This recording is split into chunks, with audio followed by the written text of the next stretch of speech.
Listo. Hola, ¿cómo están? Espero que estén bien.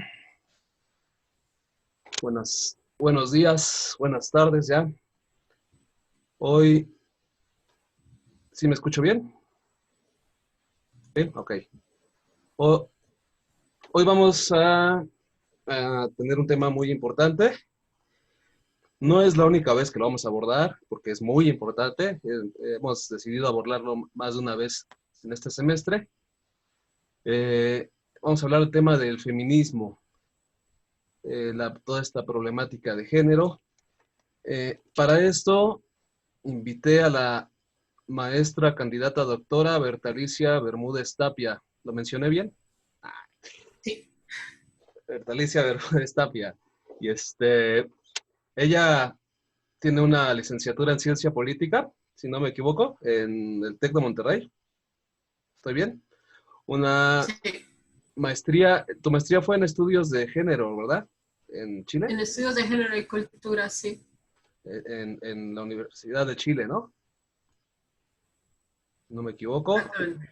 Y actualmente está haciendo el doctorado. Estoy terminando mi doctorado en sociología con Sociología. especialidad en estudios migratorios y cuestiones de raza y etnicidad en la Universidad de Colorado en Boulder. Ok, en la Universidad de Colorado. Incluso ahorita ella está en Estados Unidos ahorita, está en Brownsville, Texas. Desde allá está transmitiendo por si llega a haber algún problema de conexión, pues ser pacientes, ¿no? Por si tiene que volverse a conectar, etcétera, etcétera, a reconectar, pues ser pacientes. Y,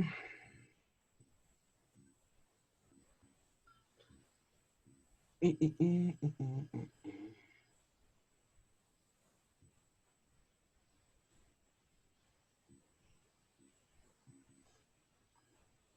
Bueno, pues ya sin más preámbulo, te doy la palabra, Berta. Son Va, chicos, listo. ya te había mencionado, bueno, son chicos de varias carreras, de séptimo semestre la mayoría. Ella también da clases allá en la Universidad de Colorado sobre, precisamente, he estado mencionando, movimientos sociales. Entonces, bueno, pues te dejo. Sí, nada más te voy a pedir un favor, Roberto. ¿Puedes hacerme co-host para poder compartir la pantalla? Porque está restringido a... Ajá, ya estás. Listo.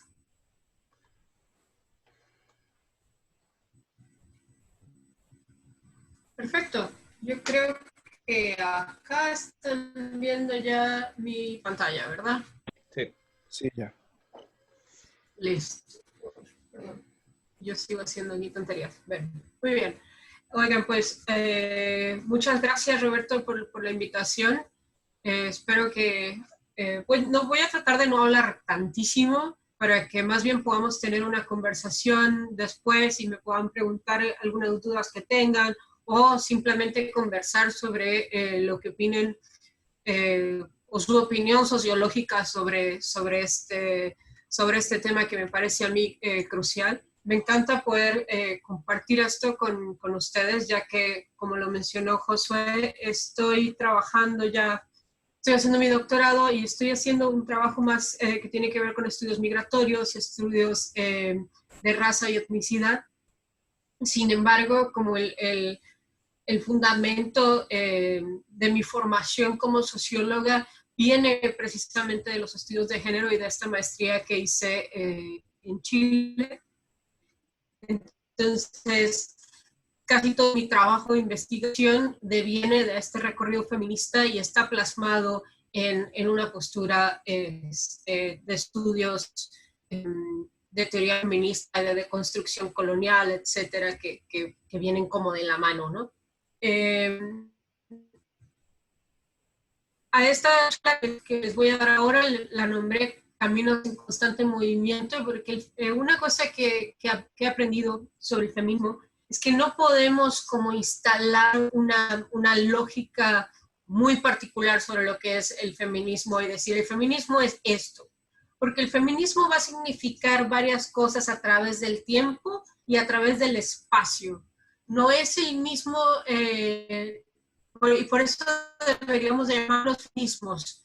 No es el mismo feminismo el que ocurre en la Gran Bretaña durante después de la Ilustración, con todos estos movimientos sufragistas, a los movimientos de la segunda ola que van a tener mucha mayor fuerza, por ejemplo, en los Estados Unidos o en Francia, y a los movimientos feministas latinoamericanos que van a tener un gran énfasis durante la tercera ola. Y bueno, también esta cosa de las olas la podemos discutir mucho, sirve mucho como una herramienta pedagógica, pero ya a la hora de hablar sobre los feminismos es un poco como medio es complicada porque otra vez las sociedades no van a funcionar de manera lineal todas al mismo tiempo, ¿no? Entonces van a haber feminismos que en estas olas podrían parecer como que vienen después, pero tienen que ver también con una forma de narrar la historia bien eurocentrista o bien también gringocentrista, si quieren. Entonces, a mí por eso me gusta más bien como irlas desarmando todas, pero como una herramienta pedagógica lo voy a ir contando de esa forma para que ustedes puedan darse cuenta como de una línea del tiempo, ¿no? Yo creo que una de las cosas que tenemos que entender primero cuando hablamos de género y cuando hablamos de feminismos es que no es un nombre lo que tenemos que entender y no es un conjunto de atributos, sino es un hacer.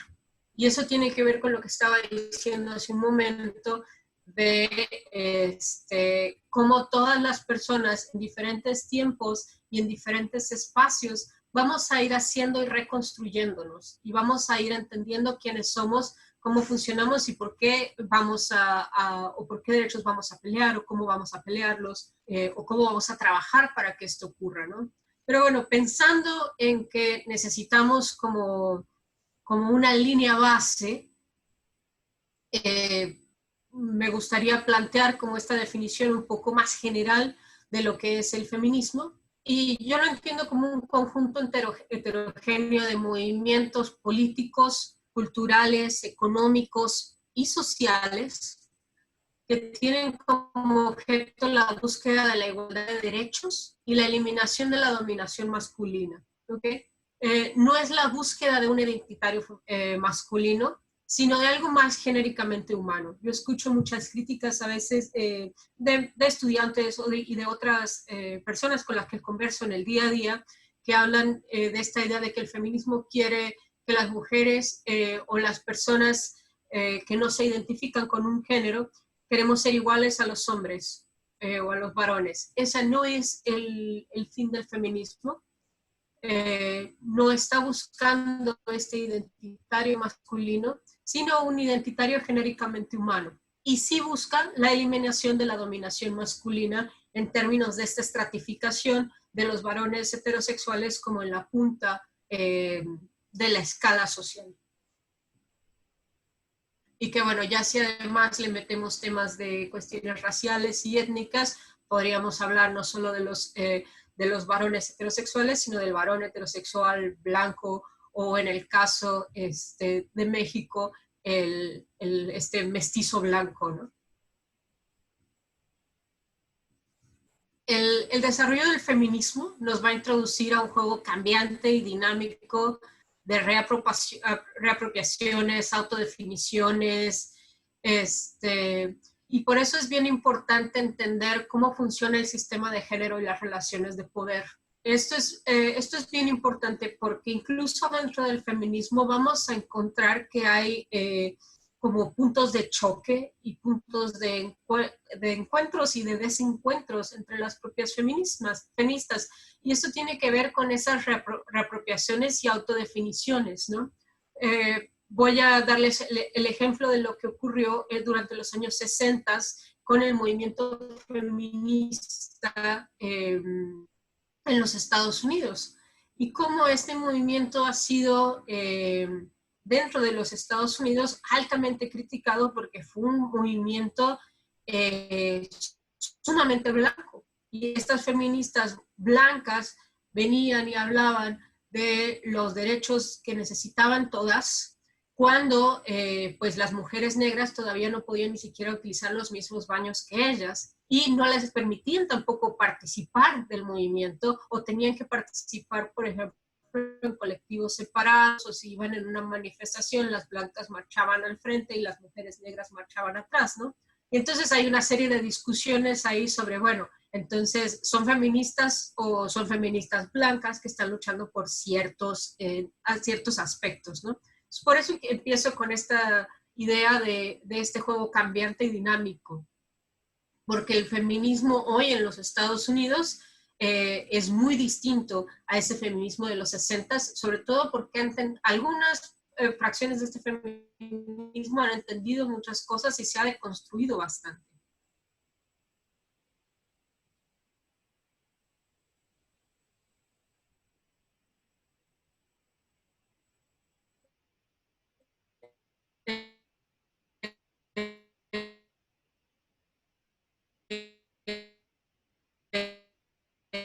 Entonces, en el que yo, bueno, no serían solo las mujeres, sino todas aquellas personas que no se alinean con esta perspectiva heterosexual.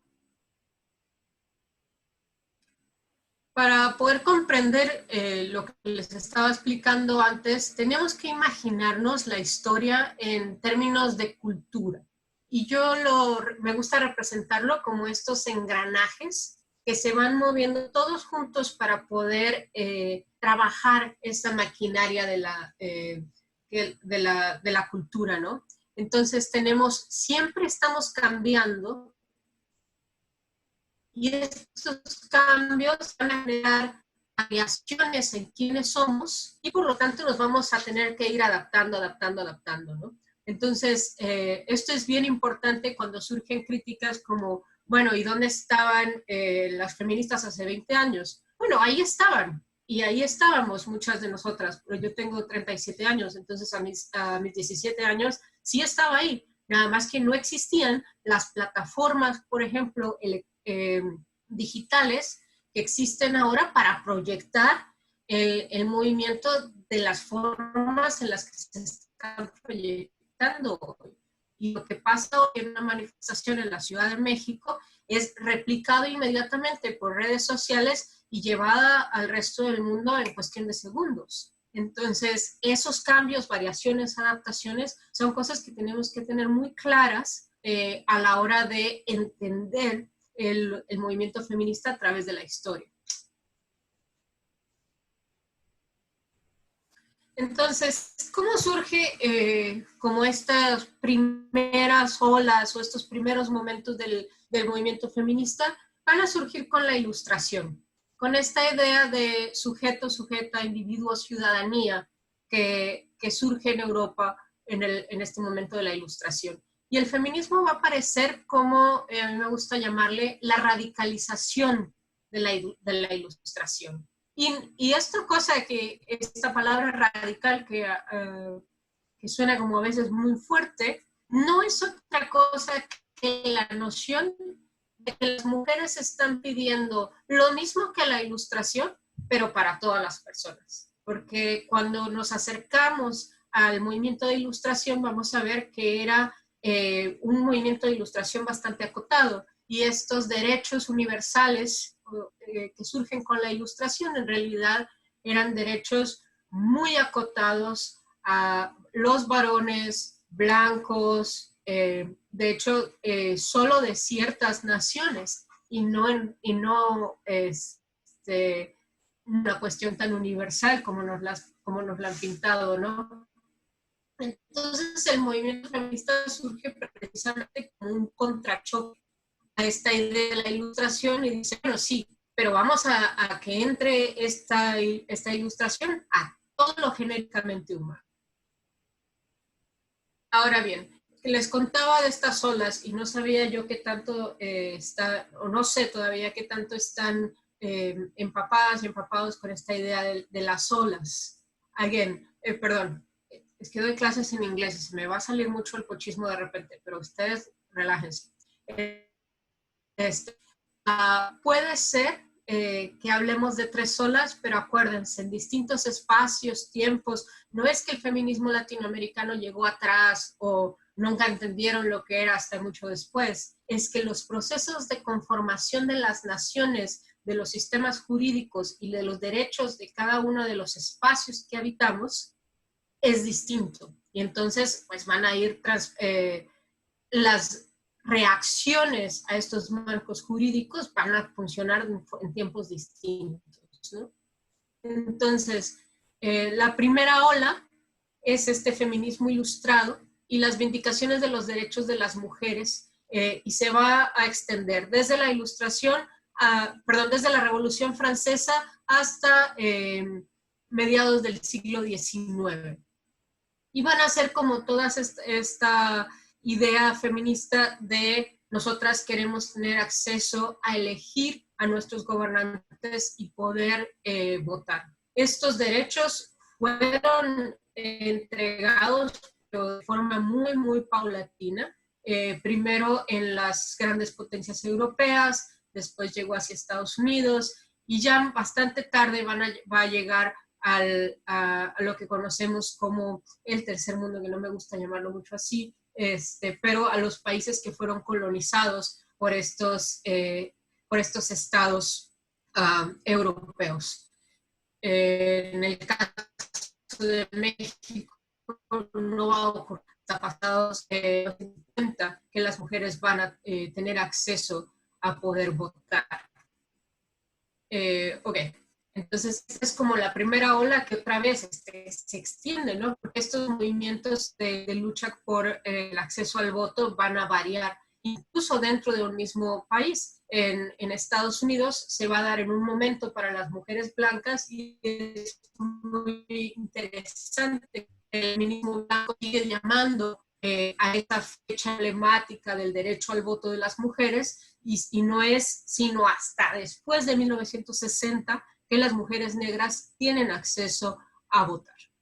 La segunda ola tiene que ver con diferentes procesos que van a pasar en diferentes lugares y tiempos, otra vez, no van a ser lineales, pero vamos a tener el movimiento liberal, que tiene que ver con cuestiones de acceso a educación y reformas legales vinculadas a, por ejemplo, que yo pueda comprarme una casa, que pueda tener acceso a una cuenta bancaria sin tener que pedir la autorización de un hombre, etc. Después vamos a tener a las socialistas, que tiene que ver con ingreso y estatus, estereotipos acerca de las mujeres. El movimiento socialista tiene bastante que ver con el hecho de que yo pueda tener un salario pagado o de que yo pueda salir a trabajar. Y después va a venir el movimiento marxista, que más o menos estos ocurren en tiempos bastante similares, pero las marxistas van a estar mucho más comprometidas con el tema de la labor doméstica y con el tema, por ejemplo, de retribuir el trabajo que las mujeres hacen en el hogar y entender estas relaciones de clase, no solo con el empleador afuera de la casa y con estas relaciones más económicas, sino tratar de llevar el modelo económico marxista a las relaciones dentro del hogar. Cabe destacar que obviamente estas feministas marxistas, así como en de la lucha marxista, y fueron bastante ignoradas por la revolución marxista en sus diferentes etapas, ¿no? Pero pues ahí siguen, y eso no quiere decir que ellas hayan dejado de llamarse así o se sintieran como que no pertenecían a la lucha, simplemente abrieron una rama, una nueva facción, que es el marxismo feminista.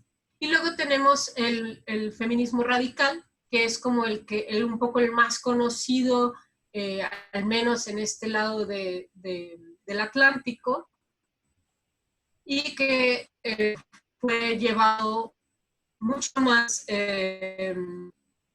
por las feministas en los Estados Unidos, y que habla ya del patriarcado, de clase, de sexo, de desigualdades estructurales, y que empieza a traer un poco más el tema a la mesa sobre los derechos sexuales y reproductivos, sobre los derechos para elegir tu género, sobre los derechos para decidir cómo quieres ser llamada o llamado, etcétera, ¿no? Y que son como esta fotografía bastante estereotipada que está bastante lejana a la realidad, pero de las feministas quemando los brasieres, etcétera, y durante los años 60 y 70 en los Estados Unidos.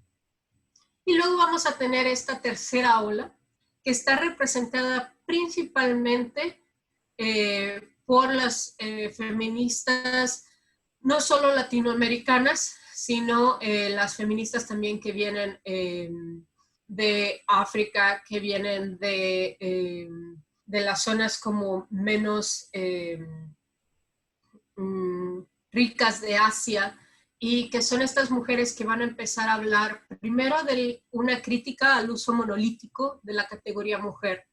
Y es lo que les decía antes, ¿no? De cómo las mujeres negras decían, bueno, es que tú sigues diciendo que las mujeres, pero pues nosotras no vivimos esa misma realidad que tú vives. Y eso nos hace muy distintas. Latinoamericanas cuando dicen, bueno, a ver, pero ¿de qué feminismo me están hablando las europeas cuando ellas vinieron, nos colonizaron y no están entendiendo como las relaciones colonial que se viven en este país? Y también van a venir las feministas indígenas a decirle lo mismo un poco también a las mestizas dentro del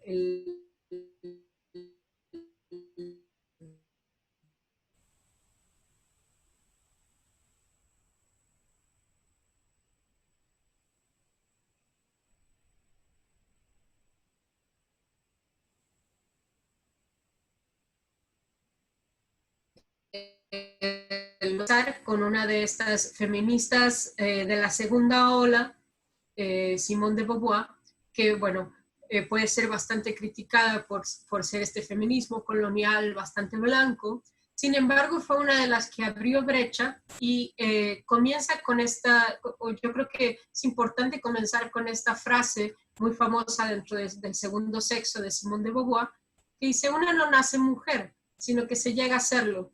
Y esta frase es muy poderosa porque acuérdese que dependiendo de dónde crecemos y cómo crecemos, ese llegar a ser mujer va a ser bien diferente.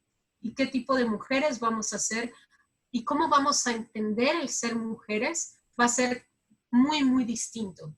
Y por eso y no es solo la diferencia que marcaba en el segundo sexo Simone de Beauvoir, de, bueno, nos educan o nos culturalizan como varones y como mujeres, sino que también esta significación de mujer va a tener muchos y muy variados significados, dependiendo de dónde o desde dónde estemos planteando quién es una mujer, ¿no? En ese sentido va a haber diferentes transformaciones en las miradas de cómo se va a estudiar el feminismo y de cómo se va a hablar sobre los estudios de género. Esto ya es desde la academia. Como la primera vez que vamos a empezar, los primeros textos que vamos a ver sobre estudios de género, se van a llamar estudios de la mujer. Después, con todas estas controversias sobre las diferencias raciales, de clase, etcétera, vamos a encontrarnos con estudios de las mujeres. Y cuando entra en escena el discutir este binarismo hombre-mujer, es que vamos a empezar a hablar de estudios de género, que van a incluir los estudios de masculinidades, pues vamos a entender también qué está pasando con los varones y cómo trabajan y manifiestan su identidad sexogenérica.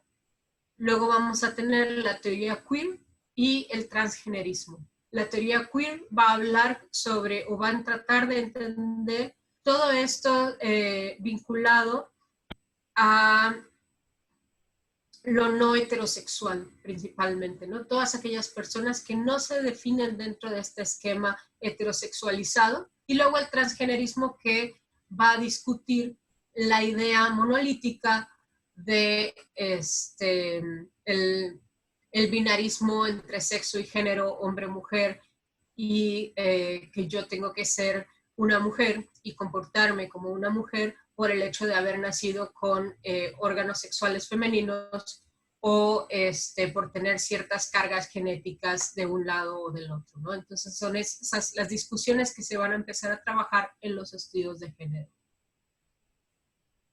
Esto es solo un resumen, pero para que vean más o menos cómo se fue ligando en diferentes espacios estos recorridos.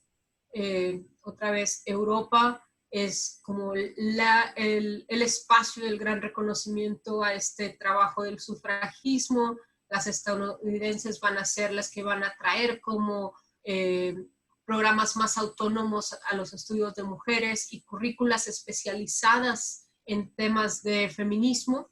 Y en Latinoamérica, con un componente un poco más distinto, la lucha va a comenzar en las calles y se va a desarrollar desde el activismo. En Europa y en los Estados Unidos, el activismo y la academia trabajaban muy de la mano. Y vamos a ver casi todos estos grandes íconos feministas van a ser académicas. En Latinoamérica es un poco distinto y tiene que ver con el acceso universal a las universidades y cómo no teníamos tanta representación dentro de estos esquemas académicos. Entonces va a ser algo que va a comenzar con las calles y poco después va a haber un desarrollo mucho mayor en la academia, donde se van a fundar centros de estudios como el PUEC en la UNAM, que es uno de los primeros centros de estudios de género y estudios de mujeres en Latinoamérica. Aquí les muestro algunos de los estudios o trabajos que se hacen con feminismos latinoamericanos. Quiero hacer una pausa en esto porque la imposición de estas etapas invisibiliza mucho los logros de mujeres que no corresponden como a estos espacios más coloniales. Una de las feministas latinoamericanas cuyo trabajo es súper importante y sobre todo aquí en este espacio de la frontera donde yo vivo es crucial, es el de Gloria Anzaldúa, quien conceptualiza la frontera como este espacio de gestación y producción de significados nuevos. Gloria era una mujer que estaba muy en contacto con esta nación y de cómo la gente que vivimos acá en la frontera no somos ni tan mexicanos ni tan americanos y en realidad somos este tercer ente o esta tercera nación que vive como entre las dos y que habla una tercera lengua y que nos entendemos con esos significados y con ese nuevo lenguaje. Y bueno, ella hace toda una relación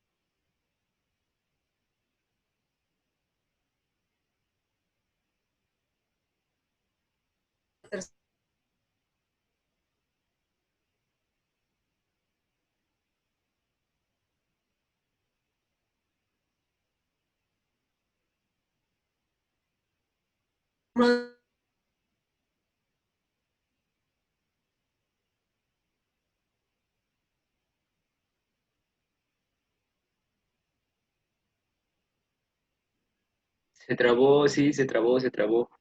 No tengo imagen clara ni sonido.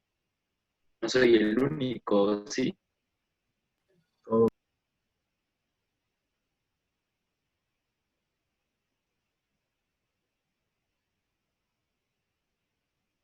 Dijo que esto pasaría, entonces, pues, hay que esperar, ¿no? Pues sí, Profe, creo que no tiene prendido su micrófono. Hola. Sí, lo que tú dijiste, lo dijiste bien. Ya. Este, esperemos tantito. Igual no se preocupe si quiera poner la presentación usted. Voy a ver Sí, que justo, como justo. podía ponerse en su celular si esto llegaba a pasar. Sí, voy.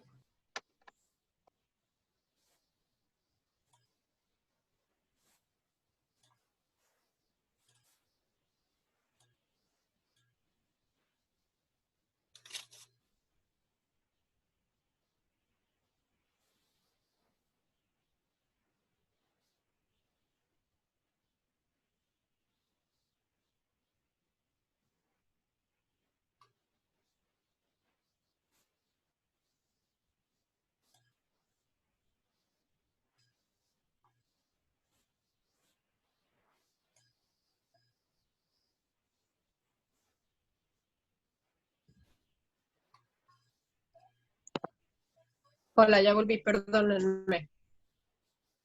¿Estás en el celular? ¿Me ayuda con la pantalla? Voy. Un momento.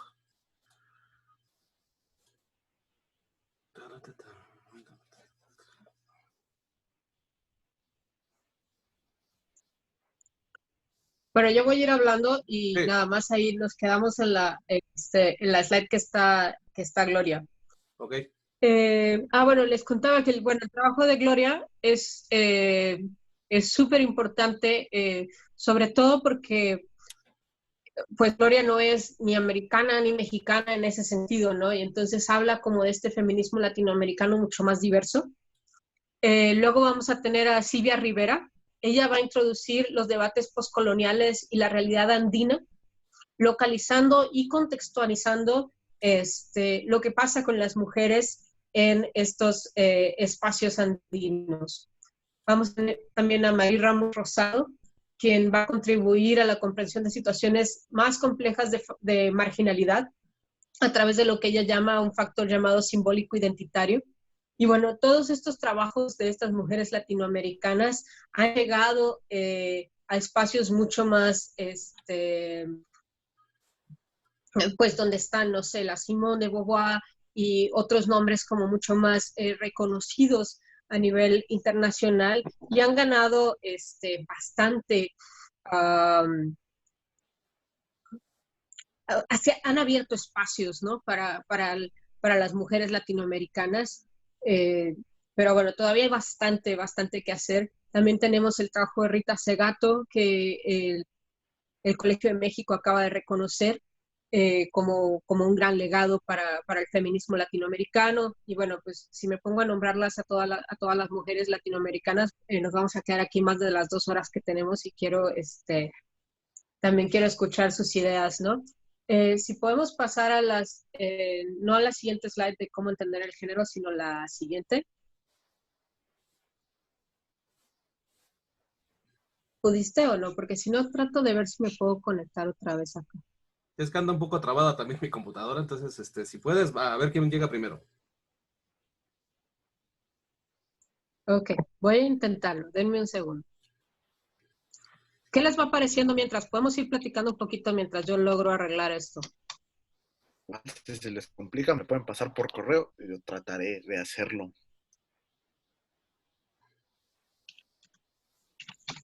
A ver, ¿te lo va a reenviar? Sí, déjame. Creo que ya está sirviendo en mi computadora. Okay. Igual me lo voy a reenviar por correo, Roberto, y Sí, te lo lo voy reenvío. a hacer. Porque la mía está ahorita muy trabadita. Ok, yo me encargo de eso. A ver, ya entré, sí, ya entré, chicos. Si me pueden nada más dar la entrada. Voy.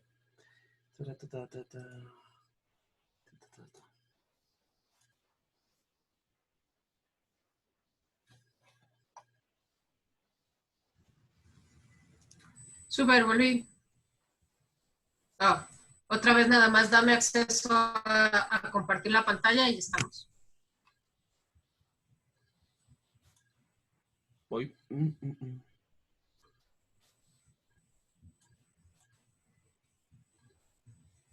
bien.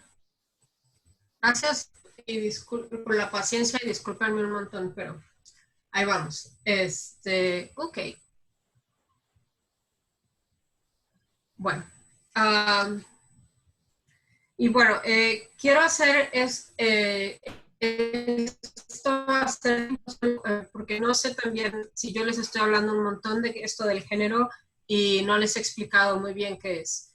Entonces, la idea de entender el género es que los seres humanos somos seres biopsicosociales, biocarne, psico, inconsciente y sociales, que tiene que ver con la mente y nuestro trabajo como seres que vivimos en un espacio en el que compartimos con otras personas. Entonces, cuando hablamos de género, no es solo una cuestión de roles, también estamos hablando de nuestras identidades psíquicas y de cómo vamos a crecer y a desarrollarnos a través de esas identidades, ¿no?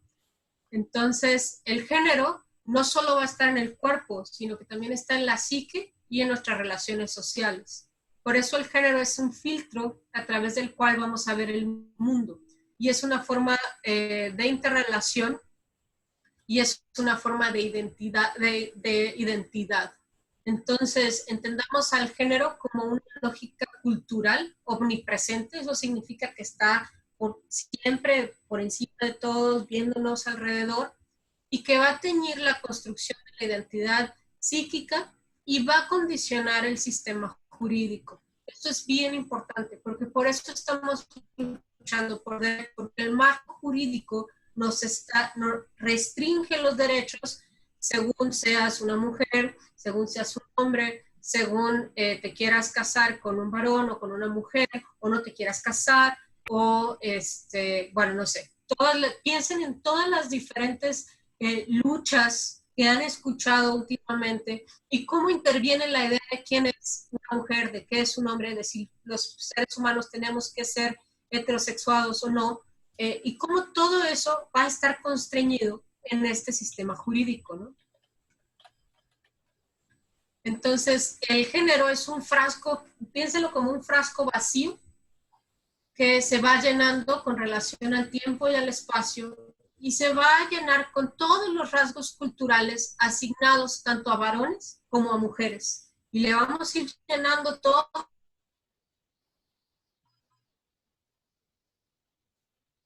¿Se trabó? Sí, otra vez se trabó. Sí. Bueno, ve descargándolo, Marco. Sí, ya.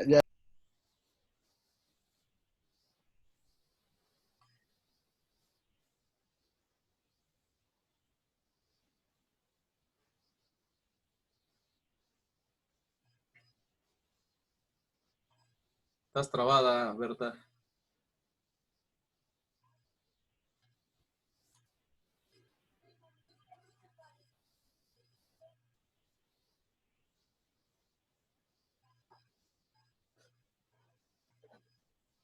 ¿Ya pudiste, Marco?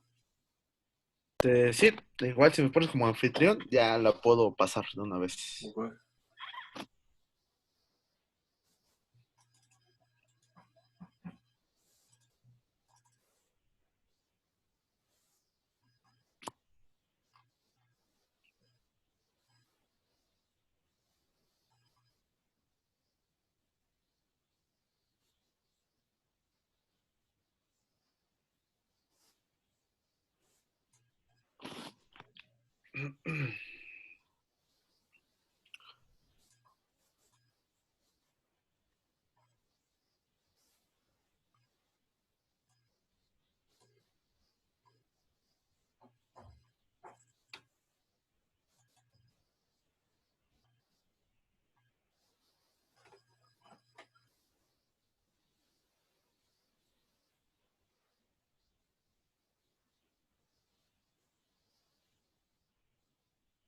Ya.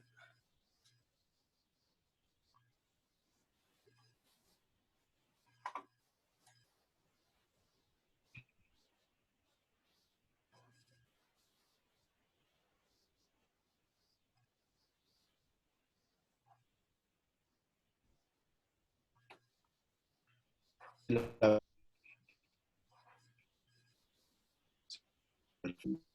Igual dale acceso. No sé si ya te lo pidió.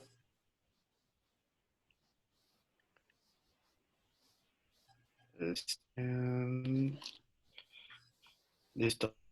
La voy a convertir Bueno, estoy contando que el género es como este frasco vacío en el que le vamos a ir llenando todos esos rasgos que le inculcamos tanto a varones como a mujeres, o que le asignamos a varones o a mujeres. No sé, ¿alguien me quiere dar algún ejemplo de esas ideas que hemos ido asignando a través del tiempo a lo que es una mujer o lo que es un varón?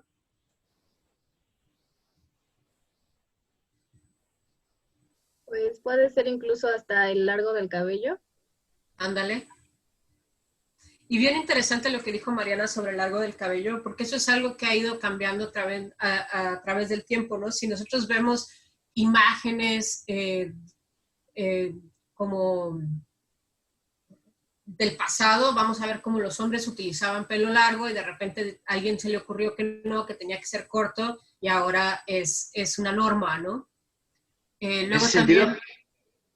digo, iba a decir rápido nada más que en ese sentido igual, o sea, sí es entenderlo a través del tiempo, pero es entenderlo también culturalmente, ¿no? Porque pienso en la banda lacandona, ¿no? En los lacandones que aún sigue presente como el cabello largo en los hombres, ¿no? Y que representa el ser un hombre verdadero en la comunidad lacandona.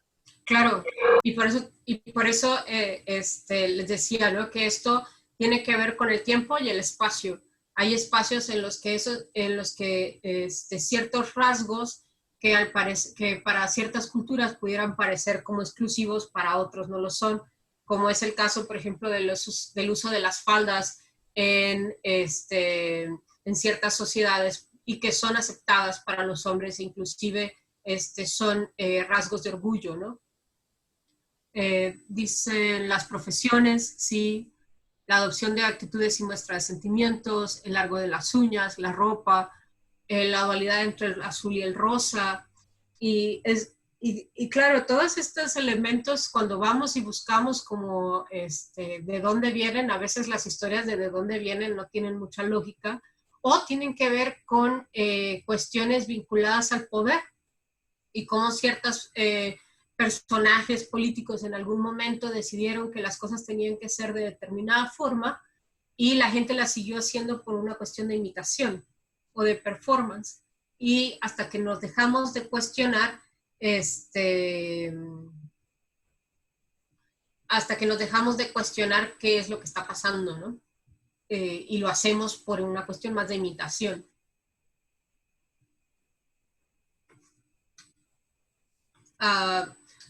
Después, si podemos pasar, por favor, a 2 filminas más.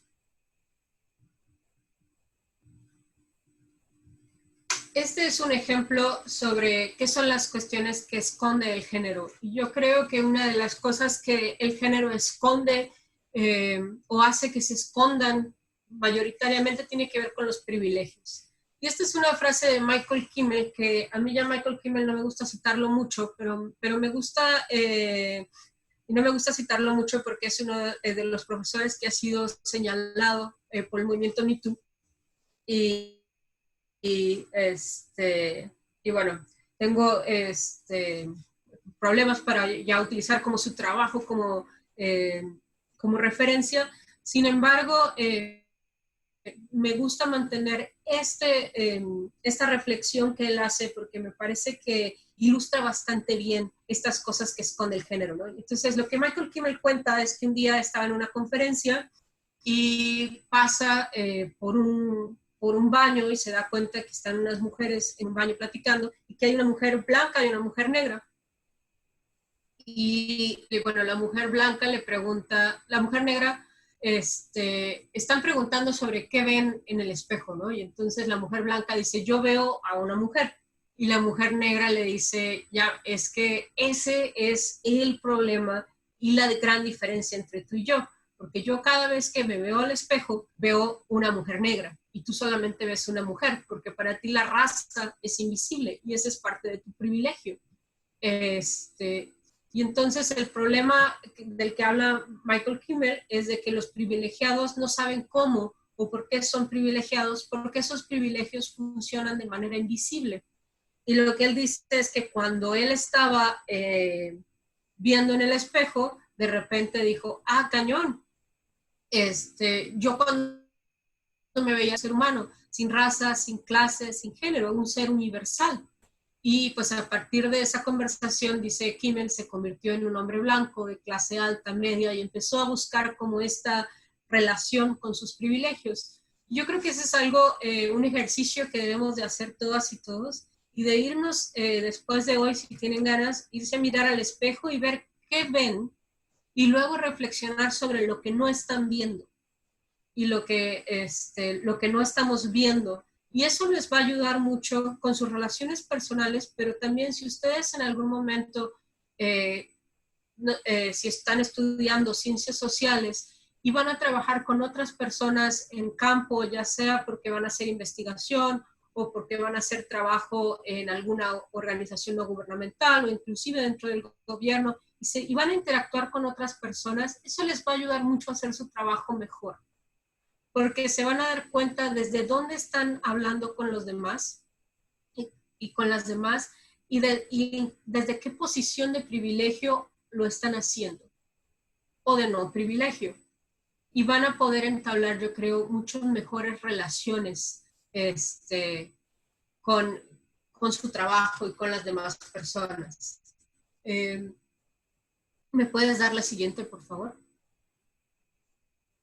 Y bueno, este es un póster de la Universidad de San Francisco, o bueno, es un panfleto que entregaba la Universidad de San Francisco a sus estudiantes para tratar de entender qué significa ser parte de este movimiento para buscar privilegios y que no tiene que ser visto como una carga o como una culpa o con un chin, soy mestiza blanca, ya valí madre, ¿no? No tiene que ver con eso, sino que tiene que ver con una oportunidad de hacerse, de entender, de aprender y de hacerse responsable de ese privilegio y trabajar ese privilegio para un mundo más justo y más inclusivo.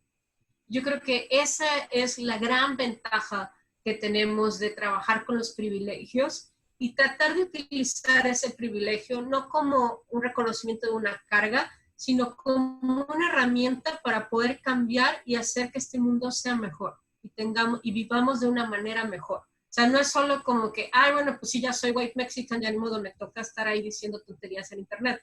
No, a ver, ya sé que soy denominado como tal. Bueno, en lugar de llorar y quejarme porque me están diciendo así, ¿qué puedo hacer yo con este privilegio que tengo para poder hacer de este mundo un mundo más justo? Yo creo que se trata como de eso, ¿no? Y bueno, ahí viene en este panfleto como para que marque son tus privilegios. Está vinculado al mundo anglo en los Estados Unidos, pero bueno, en México podríamos hacer nuestro propio check your privilege y ver, bueno, si somos de tal clase social. En el caso mexicano no sería cristiano, sino sería católico, si no tenemos algún problema de discapacidad, si somos heterosexuales, si somos cisgender, que cisgender significa que que te adscribes a esta idea de que tu género y tu identidad están asumidas a través de esta representación biológica que tenemos de las mujeres tienen vagina y senos y los hombres tienen pene, etc. Bueno, ¿qué les parece esa idea?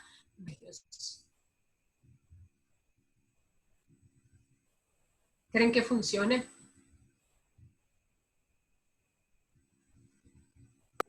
Sí, completamente. Creo que es una herramienta muy útil. En lo particular, creo que pues no he hecho como ese ejercicio 100%, pero no sé, siento que en alguna ocasión sí, en diversas ocasiones más bien, ¿no? Como que reproducía discursos como bien clasistas y no es justo hasta que tuve como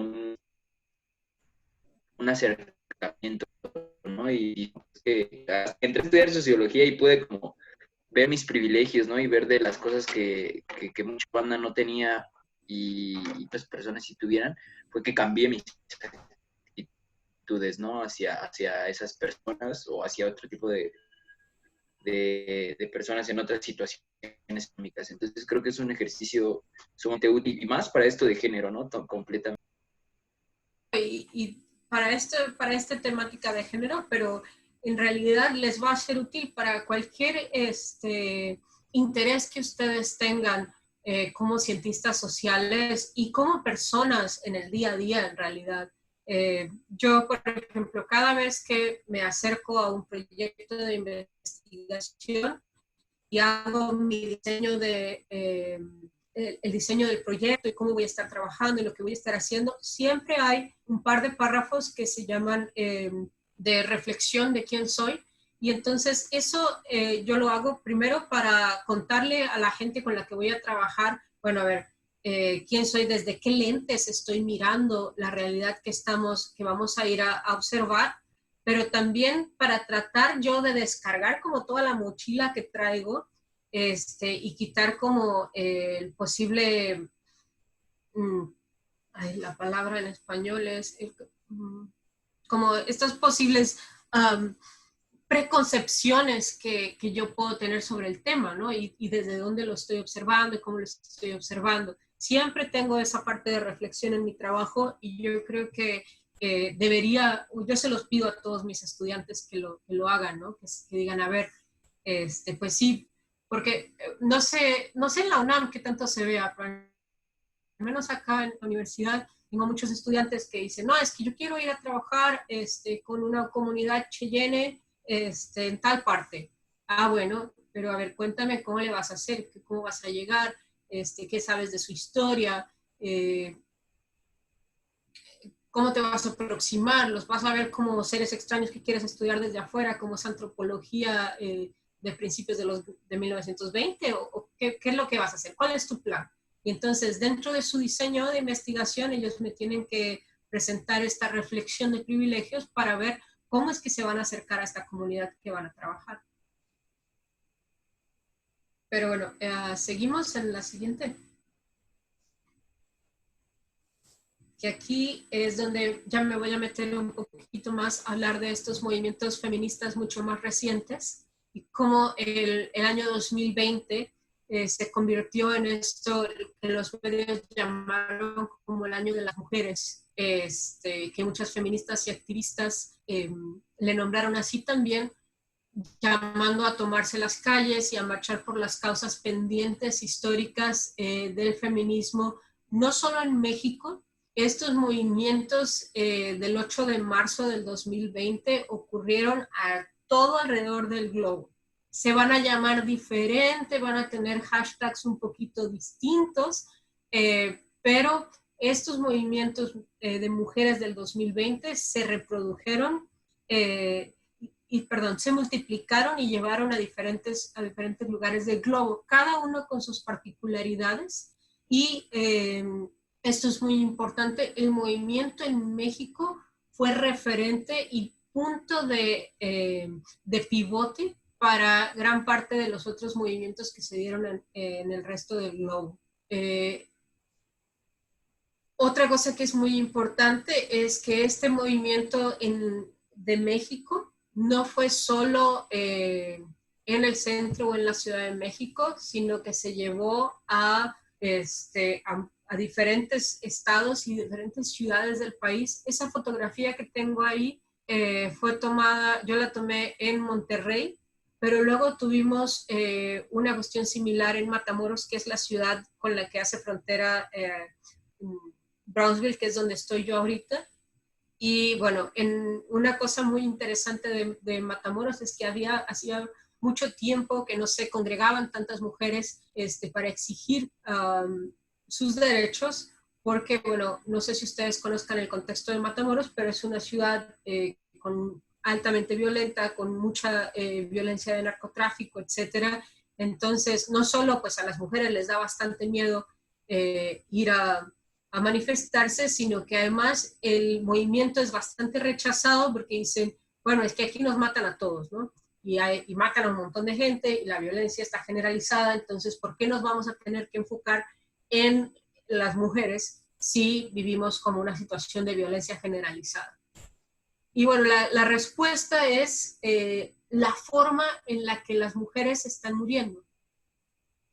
No es lo mismo hablar, por ejemplo, de las muertes por la guerra contra el narco que inicia la presidencia de Felipe Calderón y la forma en la que las personas están muriendo a través de esa guerra o de los efectos de esa guerra, con la forma en la que las mujeres siguen muriendo a manos de sus familiares, sus parejas, sus amigos, y que tiene que ver con una relación mucho más íntima. La mayoría de estas mujeres mueren estranguladas, acuchilladas o mueren a golpes, cuando en el otro contexto de guerra vamos a ver que las muertes son muy distintas y tienen que ver, o sea, van a ser principalmente llevadas a cabo con armas de fuego y van a ser hombres van a matar a otros hombres o hombres van a matar a otras mujeres, pero no va a haber un te voy a matar porque eres un hombre, sino que es una razón distinta, ¿no? Entonces yo creo que ahí tenemos que tener muy clara esa separación y por qué es importante hablar de feminicidios, para poder tener esas diferencias bien claras y poder comprender por qué surgen estos movimientos, aún en contextos donde hay violencias generalizadas, ¿okay? Porque las violencias que se van a vivir son distintas y van a ser de diferente índole y llevadas a cabo por distintos sujetos, ¿okay? En la siguiente pongo algunos ejemplos de algunos de los movimientos feministas recientes. Van a estar diferenciados en dos áreas principalmente, los movimientos contemporáneos. Uno tiene que ver son estos movimientos vinculados a denunciar y terminar con el acoso y abuso sexual. Y el otro tiene que ver con la denuncia hacia la desaparición y asesinato sistemático de mujeres en el mundo. Dentro de los movimientos que vamos a ver vinculados a denunciar y terminar con el acoso y abuso sexual, están el Me Too y el movimiento de las tesis que surge en Chile. El movimiento Me Too va a ser mujeres denunciando hombres, inicia principalmente con denuncia de hombres bien poderosos, y que por miedo al poder que tienen estos hombres, nunca se dijo cuando ocurrieron estos acosos o abusos sexuales. De repente empieza a surgir esta plataforma en la que anónimamente las mujeres pueden empezar a denunciar y entonces sale esta idea del Me Too y es como a mí también, a mí también, a mí también. Es muy difícil pedirle a una víctima que denuncie abiertamente acoso y abuso sexual, sobre todo si existe esta plataforma de poder tan grande en la que ya sabes de antemano que puedes llegar a ser ignorada, rechazada, corrida, etcétera, ¿no? Entonces, por eso es que surge hasta ahora y por eso es que surge con tanta fuerza, porque al final de cuentas estas plataformas digitales le dan cabida a estas denuncias anónimas y entonces es que se puede como tener más eco y más gente puede llegar a escuchar y entender lo que está pasando. Y por el otro lado tenemos la denuncia a la desaparición y asesinato sistemático de mujeres, en el que vemos movimientos como Ni Una Menos y Un Día Sin Nosotras. ¿Alguien me recuerda? En México no se llama Ni Una Menos, ¿verdad? Se llama Ni Una Más, porque Ni Una Menos es como se conoce en Sudamérica. Fue lo que empezaron las peruanas y las chilenas. Pero bueno, creo que es solo una diferencia del hashtag, pero es lo mismo. Es solo si alguien está interesado o interesada en rastrear como estos hashtags, es distinto si es una menos o ni una más, pero de dónde surgieron, pero es más o menos. Ni una menos, ok. Y bueno, otro movimiento que también no estoy incluyendo aquí porque eso tiene que ver con violencias, pero que también forma parte de estos movimientos feministas más recientes y que también se ha abierto como más espacio a la discusión y hay más plataforma para entregar más información sobre lo que se busca, es sobre los derechos reproductivos de las mujeres, que justo la semana pasada o antepasada fue que, y no es que no me sepa la fecha, pero yo ya no, ya no sé ni qué diga vivo,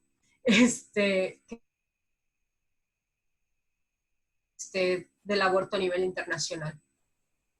Y eso es bien importante y por eso hago énfasis en el mundo internacional, porque no es una ocurrencia de un grupo de mujeres en la Ciudad de México, en el Estado de México, en Guadalajara. Esto es un movimiento global. Y con la conexión que nos dan las redes sociales, bueno, pues se ha vuelto todavía más global. ¿Podemos ir a la siguiente, por favor? Aquí algunos datos de por qué es relevante seguir hablando y seguir luchando y que se sigan viendo estas expresiones unidas de mujeres, es lo que está pasando en México, ¿no? Algunos datos. La ONU estima que en México 6 de cada 10 mujeres mexicanas han enfrentado algún incidente violento durante su vida y que más del 40% ha sido víctima de alguna agresión sexual. Y esta cifra ocurre, no estamos hablando de mujeres en los 30 años, etc. O sea, creo que esto es desde los 13 años en adelante. La siguiente. Esto es para entender qué significa esta idea de la expresión del feminicidio. Y es un antecedente directo de la voz inglesa femicide, y es una expresión desarrollada inicialmente en el área de los estudios de género por la socióloga Diana Russell y Jane Caputi a principios de la década de los 90, y se refiere a las muertes violentas de mujeres que se ubican en el extremo de un continuum de violencia. Acá el tema es que además de estas mujeres que se van a morir, no se van a morir por un hecho, por un hecho en particular, sino que va a haber un continuum de violencia que va a terminar en un extremo de muerte. Y bueno, va a incluir muchas más formas que se le dan en el ámbito privado e íntimo, pero bueno, ocurren generalmente a mano de otros hombres y tiene como fin último esta idea de asesinar a las mujeres por el hecho de ser mujeres. Quiero hacer una anotación aquí que no sé si había hecho desde el principio. Cuando yo me refiero a mujeres, me estoy refiriendo a mujeres cis y mujeres trans. ¿Ok? ¿Podemos seguir? Otras cifras de feminicidio.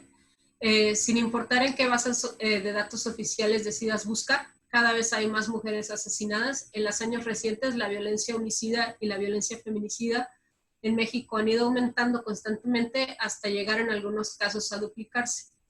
En 2015 hubo 1,737 muertes de mujeres víctimas de homicidio. 3 años después se reportaron 2,746 muertes. Algunas cifras que nos entrega el INEGI: en menos de 10 años se ha duplicado el número. En 2008 había 1,425 mujeres víctimas de homicidio en el país, y en el último año que tiene registrado el INEGI, que fue 2017, la violencia cobró la vida de 3,430 mujeres. Ahora, esto es bien importante. Cuando estamos hablando de cifras oficiales, piensen en un iceberg, y estamos viendo en realidad la pura punta del iceberg, porque hay muchos casos de feminicidios que nunca llegan a ser reportados, que nunca los cuerpos de estas mujeres llegan a ser encontrados. Y si las mujeres se mantienen en este estado de desaparición, no suman a las cifras de feminicidio y siguen como desaparecidas, aunque desaparezcas 40 años. Que es el caso de la gente, lo pueden ver en estudios sociológicos que han hecho investigadores e investigadoras que han trabajado con el tema de las desapariciones durante la Guerra Sucia de los 70s, y cómo, bueno, esos números nunca se van a sumar los números de desapariciones nunca se van a sumar a las cifras de asesinatos por parte de los,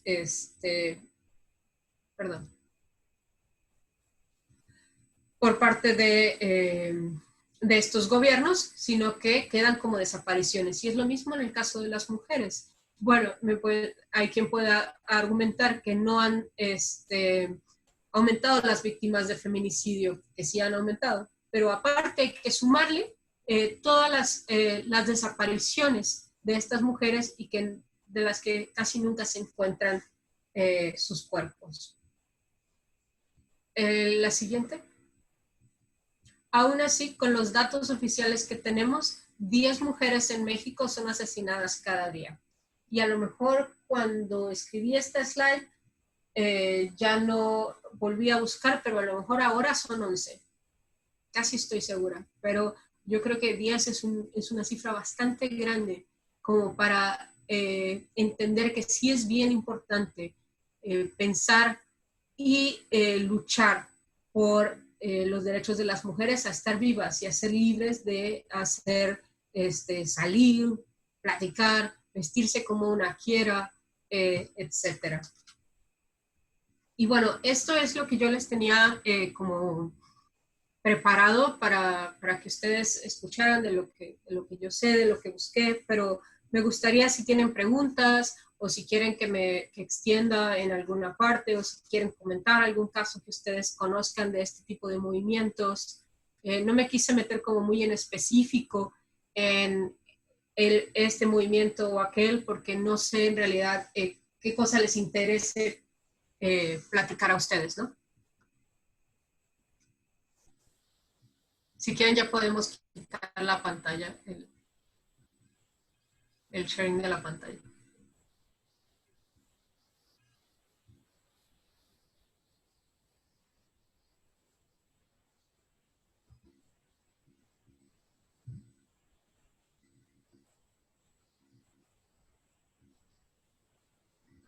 Yo tengo una pregunta.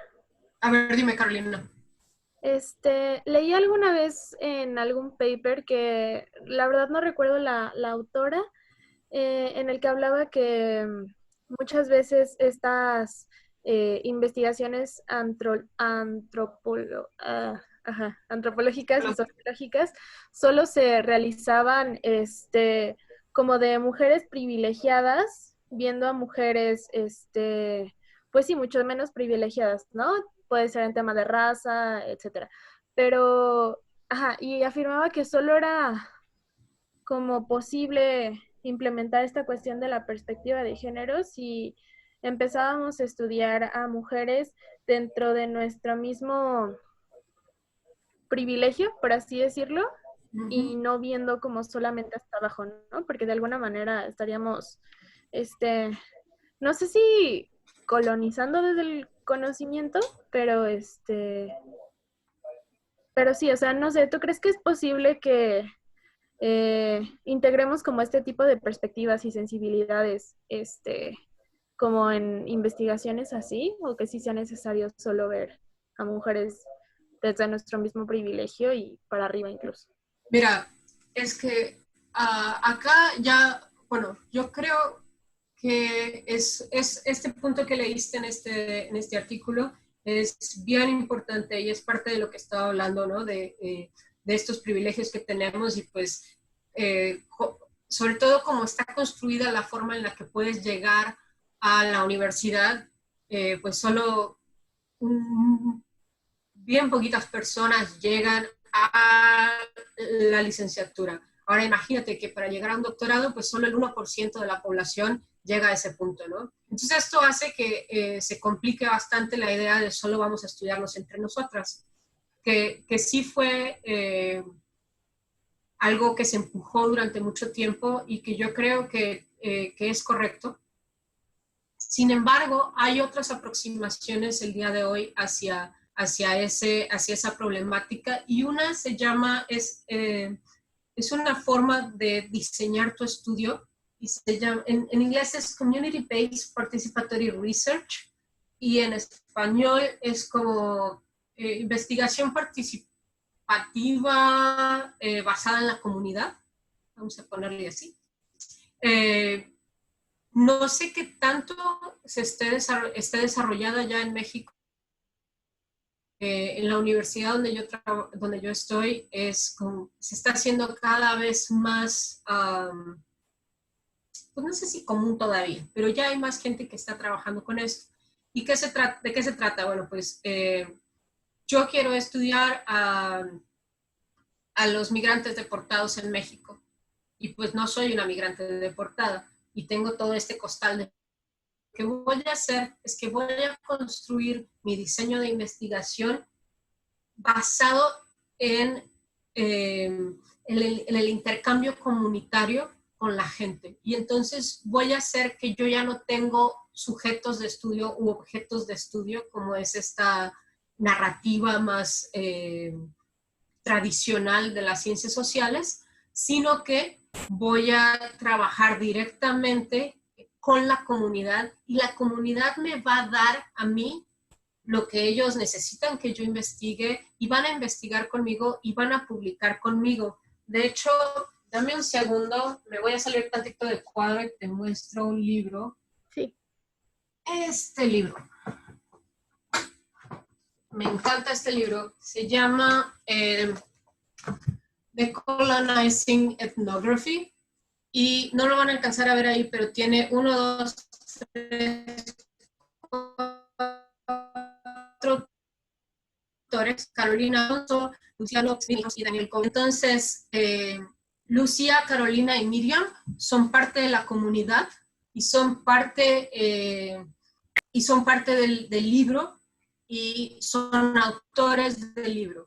Entonces, es una forma en la que tenemos de hacer a la comunidad partícipe y que ellos sean quienes desarrollen el proceso de investigación. Y bueno, lo que tú haces es, bueno, pues yo te voy a entregar como todas estas herramientas teóricas y metodológicas que tengo, pero tú como parte de la comunidad vas a ser quien me va a dar como todo ese conocimiento. Y entonces yo ya no nada más voy a llegar como esta sociología, antropología tradicional, agarrar como toda información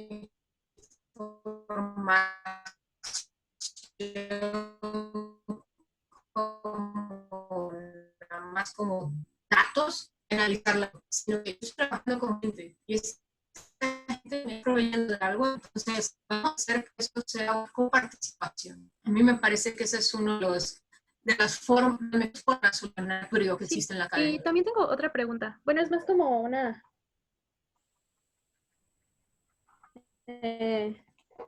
Ajá, sí, otra pregunta. ¿Algún libro de metodología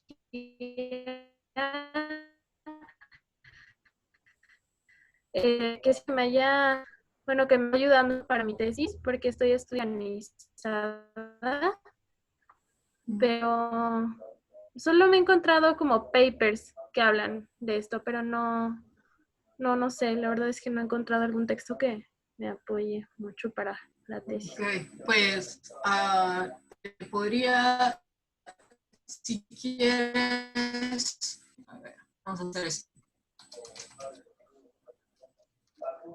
Estoy escribiendo mi correo electrónico y entonces mejor me cuentas bien de qué se trata y ya te digo, porque así como que... La otra cosa es que los papers a veces son mucho mejor que un libro, ¿eh?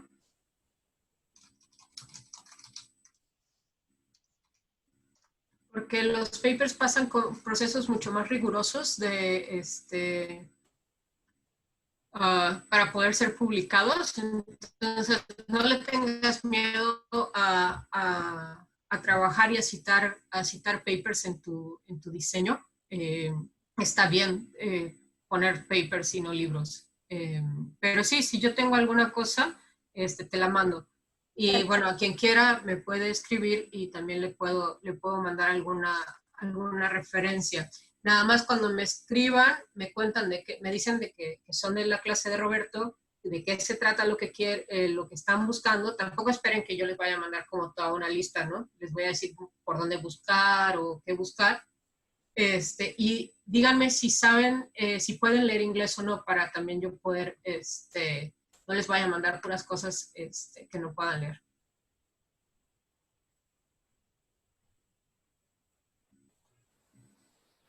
Otra pregunta o comentarios.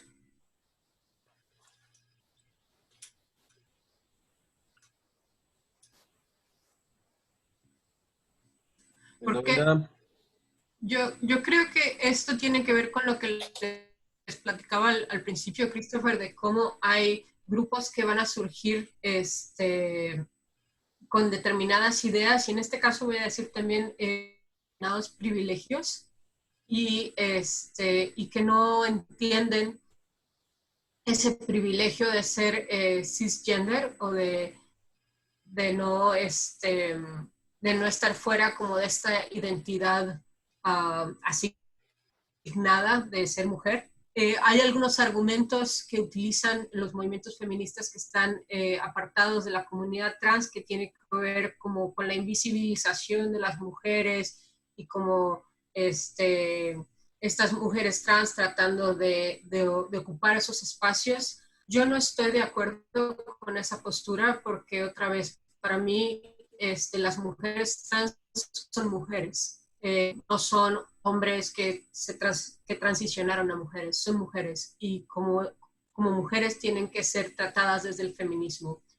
Para mí el feminismo tiene que ser un feminismo que está abierto y que está, o al menos el feminismo que yo sigo, para mí tiene que ser un feminismo que está abierto y que está dispuesto a deconstruirse y aprender cosas nuevas todo el tiempo. La razón principal o las razones principales que yo he escuchado por la que se separan tiene que ver con eso, ¿no? Como con esta idea de que las mujeres trans fueron hombres y entonces vienen y ocupan estos espacios. Otra vez, yo no estoy de acuerdo con esa postura porque no comulgo con la idea de que veamos a las mujeres trans como hombres. Y bueno, y es como lo que hablaba de la diferencia entre el movimiento feminista negro y el movimiento feminista blanco. Pues sí, es feminista, pero es racista. Uf, complicado, ¿no? Pero tampoco todos los seres humanos podemos ser perfectos. Y no podemos como decir, pues a mí esta lucha ya no me gusta porque no me incluye. Yo creo que eso es lo padre de poder hablar de feminismos y no de feminismo. Y entonces, si esta lucha no me incluye, pues voy a formar parte o voy a empezar una lucha que sí me incluya y que sí incluya las cosas que a mí me parecen importantes. Luego hay muchas críticas de que no, es que está todo fraccionado. Bueno, pero ¿quién nos dijo que fraccionarse era tan malo? Al contrario, si el fraccionarse va a sumar, yo no creo que sea yo no creo que esté tan equivocado fraccionar. Porque al final vamos a sumar y vamos a buscar derechos de todas las personas, que quizá algunos juicios que tienen otras personas eviten que ese movimiento como más singular o más global suceda.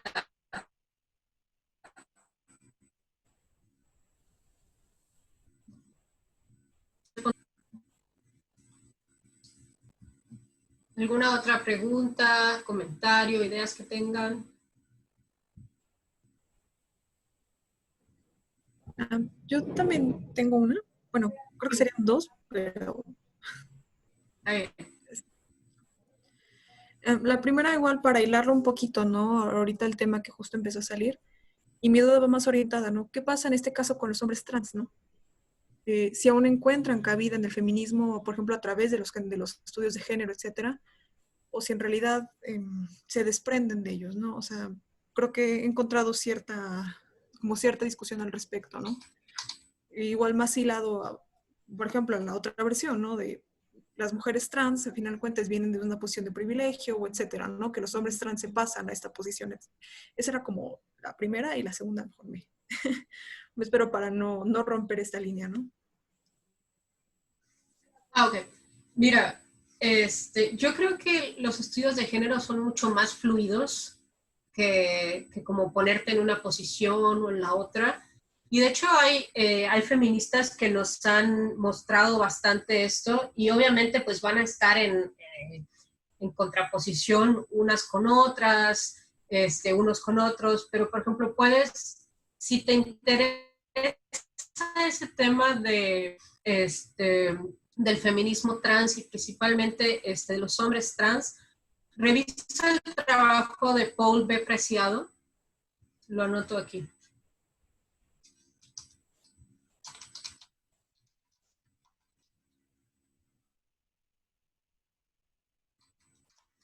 Quizá algunos de los textos más, de los textos iniciales de Preciado los vas a encontrar bajo el nombre de Beatriz Preciado, pero yo creo que ya ahora hay como mucha más agilidad en las redes y todo para haber cambiado como las referencias a Paul Preciado, pero checa el trabajo de Preciado y también puedes checar el trabajo de Connell. Estoy buscando cómo escribirlo. El trabajo de Preciado está en español. Y el trabajo de Connell está en inglés, pero yo creo que a estas alturas ya está mucho más, ya está traducido para en diferentes lenguas. Y el trabajo de Connell está enfocado principalmente en las masculinidades.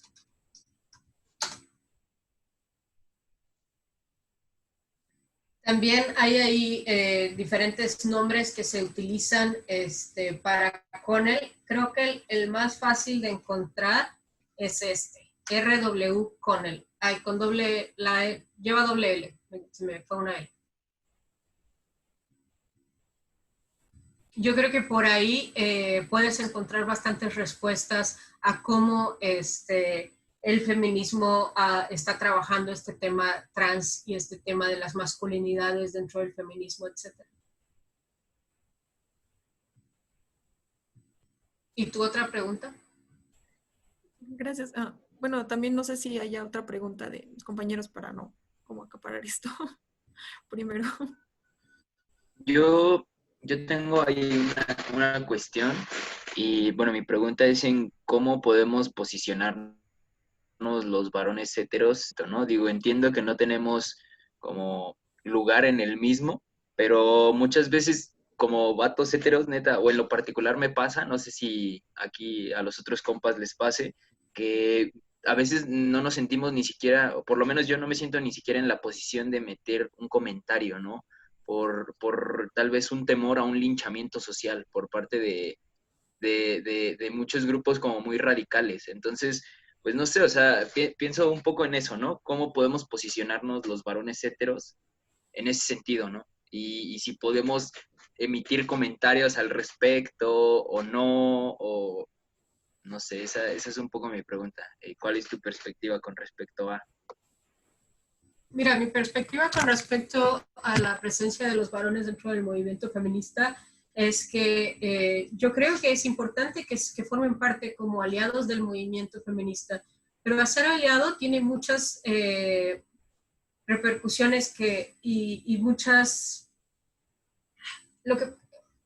Yo creo que gran parte del problema de cuando se le llama la atención a un varón, por ejemplo, cuando quiere explicar por qué las mujeres queremos decidir sobre nuestros cuerpos, es que empiezan a hablar como encima de una y empiezan a querer explicar cómo vivimos, cómo somos, cómo sentimos, cómo son nuestros cuerpos. Y yo creo que esa no es la posición que un aliado debería de tomar, sino más bien mi recomendación sería ¿qué desde tu privilegio como varón heterosexual puedes hacer para hacer que las situaciones en las que viven las mujeres o las personas no heterosexuales cambien y se vuelvan y podamos vivir mejor? Y hay cosas bien sencillas, como por ejemplo, todo el mundo acá usa WhatsApp, ¿no?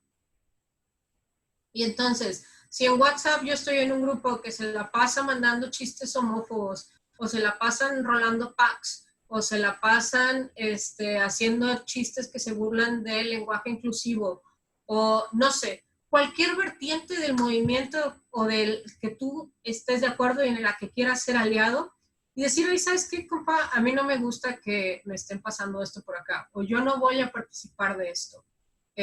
O decirles, oigan, ¿saben qué? Lo que están haciendo parece un chiste, pero los chistes son como ese primer momento cultural en el que se va a ir elevando los procesos de violencia. No sé, ya tú les cuentas como tú quieras o como te lleves con tus cuates, ¿no? Pero tiene que ver con eso, con cómo voy a usar yo esas herramientas de privilegio que tengo para hacerlo. A mí me acaba de pasar en un chat, yo lo hice, pero yo soy morra. Entonces lo hice y todo el mundo me linchó y me dijeron oscurantista y me dijeron, ¿cuál fue la otra palabra? Ay, no me acuerdo, pero esto que te dicen cuando eres intolerante, así, intolerante. Y lo único que yo les puse fue, oigan, si van a estar burlándose del lenguaje inclusivo, les invito a que lo hagan en un espacio diferente en el que no estemos mujeres o personas que utilizamos el lenguaje inclusivo y para el que el lenguaje inclusivo es importante para nosotras, ¿no? Y bueno, entonces terminé de oscurantista y etcétera. El tema es que si eso mismo que yo dije lo hubiera dicho un chavo en el chat, la conversación hubiera sido muy distinta. Y para eso necesitamos los aliados. Y para eso sí queremos los aliados. Pero no queremos los aliados para estar al frente de la marcha o para agarrar el micrófono y salir en la tele o para que me cuenten cómo se siente mi cuerpo cada vez que menstruo. Es como, yo creo que esa es la gran diferencia, ¿no? Entonces, a mí sí me da coraje como mujer que me vengan a contar cómo se siente mi cuerpo, pero me encanta cuando yo veo a un chavo comprometido que viene y dice, oye, ¿sabes qué? Aquí no, o vamos a dejar de hacer esto, porque pareciera que era muy divertido, pero ya no es tan divertido. Y que sí se pueden seguir haciendo chistes, pero vamos a buscar formas de hacer chistes en las que no tengamos que ofender a los demás. No sé, ¿qué te parece, Alberto? Sí, pero bueno, no sé, ahora iba como con la contraparte. En ese sentido, hay compas, claro, que justo, ¿no? Hacen como, ahora con las marchas que ha habido y así, es como, no, pues es que estas no son mujeres y que no sé qué, ¿no? Y justo creo que entendiendo esa parte, más allá de hacerla, sí, bueno, genero como una crítica, ¿no? Así como de, bueno, no sabía que era indispensable esto, ¿no? O sea, al tratar de abrir como un espacio en el que quepa una reflexión entre hombres, justo para ocupar como ese privilegio que tengo, pues me he dado cuenta que se intensifica como la burla, ¿no? Y entonces como le digo como, bueno, es que esto, no, pero hay esto y esto otro, ¿no? O qué pasa con estas morras, ¿no? Y o sea, como que piensan que en la alternativa todo tiene que ser perfecto, ¿no? Y bueno, creo que todos los movimientos tenemos contradicciones, ¿no? Todos los movimientos tienen ciertas contradicciones. Te voy a contar de obviamente como todo no es perfecto y tiene algunas cosas, sus bemoles y todo, pero un grupo de amigos en Monterrey iniciaron como en esta idea de ser aliados, iniciaron un conversatorio que se llama Amigo Date Cuenta y lo pueden encontrar ahí en redes y se juntan en círculos de lectura y leen textos feministas, pero sobre todo leen textos para entender su masculinidad y hacen círculos de discusión sobre masculinidades y sobre su posición de hombres en esta temática de género desde una perspectiva feminista. Y a mí, por ejemplo, ese ejercicio me parece súper interesante porque ellos están tratando de entender por qué reaccionan de ciertas formas, por qué actúan están tratando de deconstruirse. Y me parece un ejercicio bastante sano en el que no están hablando de las chavas, sino que están hablando de quiénes son ellos como varones heterosexuales y qué pueden hacer para ir modificando estas estructuras inequitativas en las que viven y en las que existen. Yo creo que, por ejemplo, esos son espacios súper chidos que estos chicos están rescatando o que están haciendo, en el que son aliados feministas y no tienen que ir a meterse a la marcha. Ok. Bueno, ya eso un poco me aclaró un poco más de cosas. Sí, yo creo que hay formas de hacerlo. Lo que pasa es que también estamos como más tenemos que pensar como en otras opciones y a veces es difícil porque pues hay que inventárnoslas. Estos chavos se las inventaron. No sé qué tan bien les salga, yo no he estado por ahí, pero los sigo en redes y me gusta al menos el concepto, ¿no? Habilidades que notas en la tercera ola feminista. Ahora, esto sonó como a ver, déjenme pensar otra vez.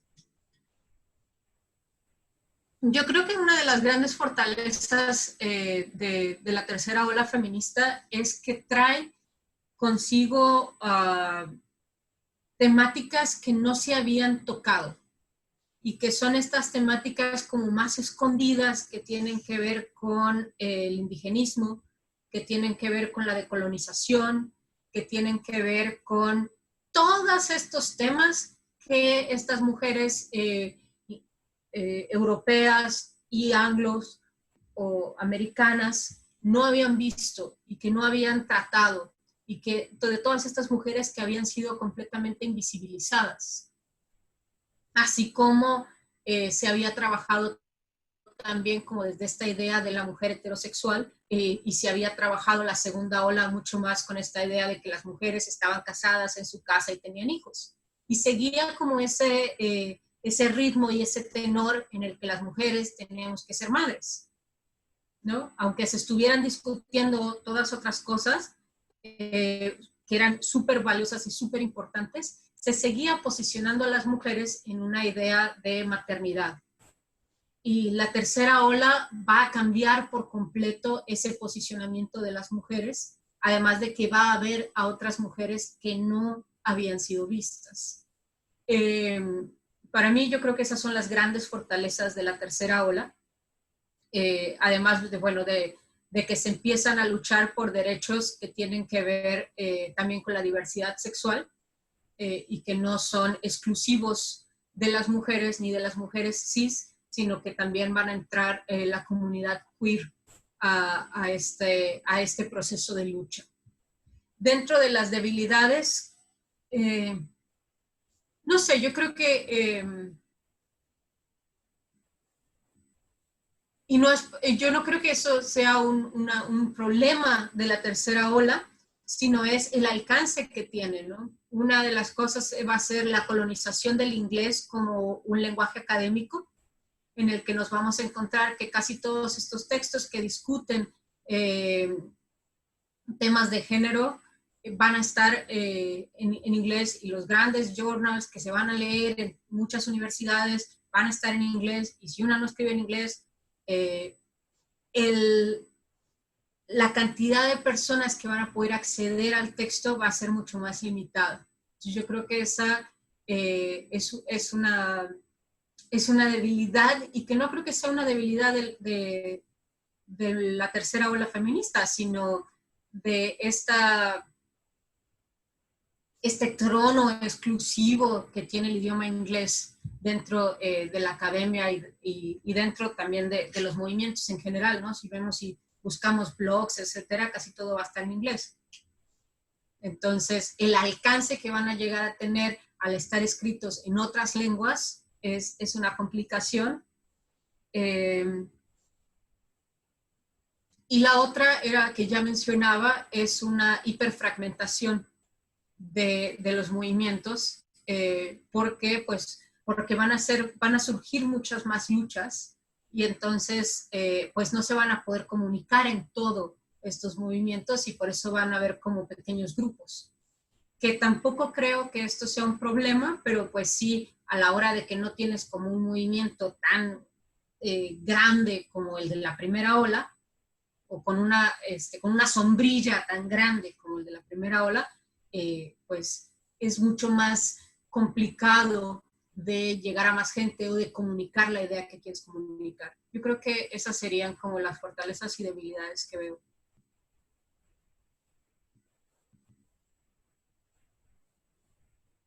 ¿Alguien más o te retome, Cintia, su pregunta? Sí.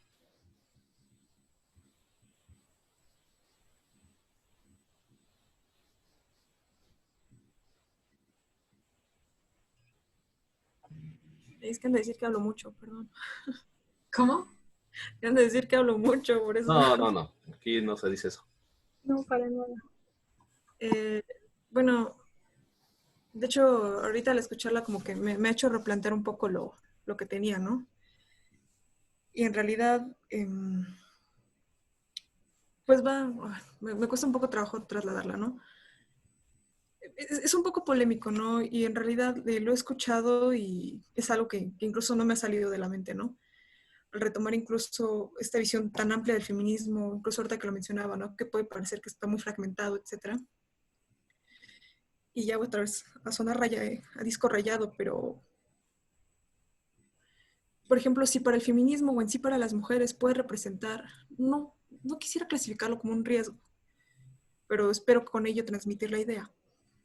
Podría representar como un riesgo, por así decirlo, como la inclusión. Por ejemplo, justamente, bueno, creo que el ejemplo me va a ayudar a traducirlo mejor, ¿no? Al hablar, ¿no? De violencia de género, muchas veces la queja que hay es de que se tiende que invisibilizar directamente contra la mujer, por ejemplo, ¿no? O al hablar de lenguaje inclusivo, lo que a veces puede pasar es que se evita nuevamente nombrar a la mujer, ¿no? Que en vez de decir todas, todos, todes, el todes busque también invisibilizar de nuevo a la mujer, ¿no? Evitar que se nombre el todas, ¿no?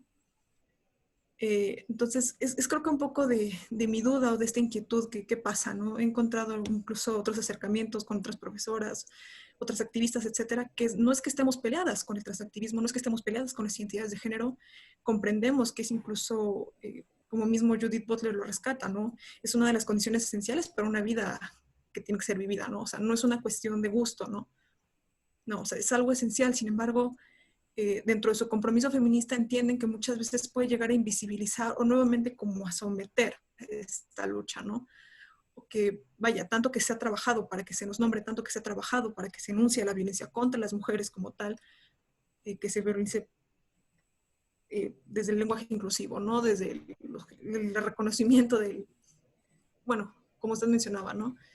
Al principio de los derechos del hombre y del ciudadano, ¿no? Nos también salen las mujeres de la mujer y de la ciudadana, ¿no? Entonces, que quizás con esta inclusión, con esta fragmentación pueda perderse, o hay algo como en riesgo, ¿no?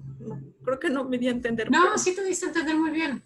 Y es una discusión que está abierta. Mira, lo bueno o lo interesante del lenguaje es que el lenguaje está vivo. Y como el lenguaje está vivo, conforme nosotras vayamos hablando y modificando el lenguaje para que se acerque a nuestras identidades, va a ir transmutando, ¿no? Gran parte, entiendo desde dónde viene esta idea de, por ejemplo, no utilizar el todes o no utilizar cuestiones que van más allá de decir todas y todos. A mí yo creo que es una cuestión de ver con quién estás hablando,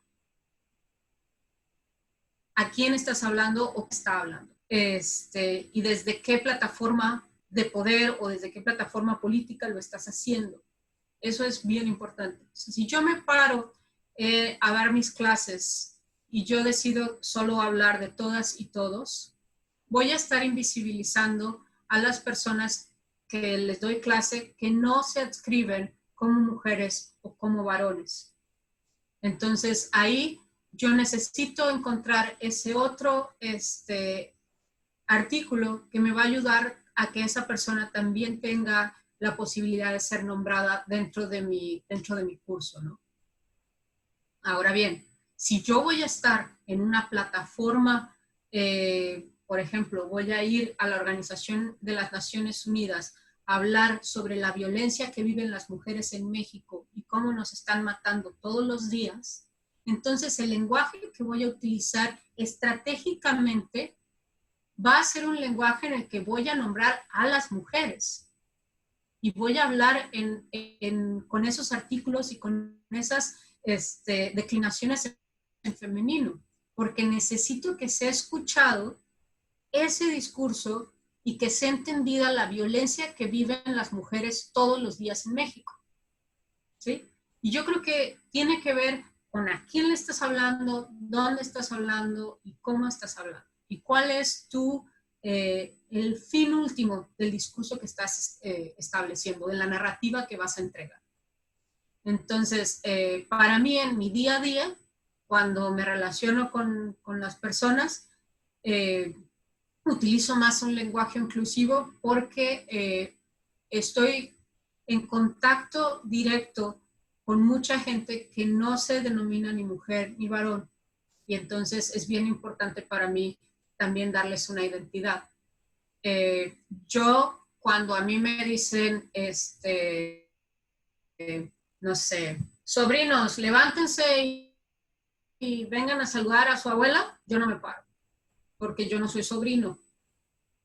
Y es algo que hago a fuerzas y lo hago constantemente porque yo me cansé de que siempre, aunque fuéramos una sola mujer, digo, un solo hombre en una habitación, fuéramos nombradas como hombres. Y entonces, pero eso lo hago en un contexto de mi familia. Y entonces no me paro y ya está. Y les caigo gorda y todas esas cosas, pero pues, pues no pasa nada. Y yo creo que tiene que ver con eso. ¿Cómo y en qué contextos lo vas a utilizar? Va a haber mucha gente que te vas a encontrar que va a tener diferentes posturas. Yo creo que lo más importante es que tú encuentres una postura con la que tú te sientas tranquila y que tú puedas trabajar y manejar de la mejor forma. Y en la que también incluyas pues a las otras personas. En el caso de aquí en Estados Unidos en inglés, la gente se pone, aquí en el nombre, por ejemplo, se pone Irma Chávez y se pone she, her, para que sepa la gente cómo hablarle. Yo me puedo poner Bertalicia y me puedo poner they, them, para que sepan que no utilizo ni el she ni el he, sino que prefiero un they. Yo no sé si en México ya estén utilizando tanto esto o si utilizan el ella y qué tan frecuente es. Ahorita, como práctica de la universidad, ya casi todas las personas, incluyendo directivos de la universidad, ponen ahí cuál es su, el pronombre que prefieren y con qué pronombre prefieren que se les nombre, ¿no? Otra de las cosas que trato de hacer, pero eso sí me cuesta mucho más trabajo, es en lugar de estar declinando palabras, buscar formas de decirlo de forma, no sé, en lugar de decir mis amigos, digo mis amistades, cosas así. Que entonces como que retira esta carga de nombrar ciertos géneros o no. Pero respondiendo a lo que decías sobre, y que es muy importante esta discusión sobre la importancia de reivindicar la lucha feminista y de lo que sufren las mujeres, cómo son violentadas, etcétera. Yo creo que tiene que ver cómo utilizas ese lenguaje y en dónde lo utilizas, y utilizarlo de manera fuerte y contundente en los espacios importantes. Creo que nos quedan como 10 minutos, así es que si hay alguna última pregunta. ¿Alguien más?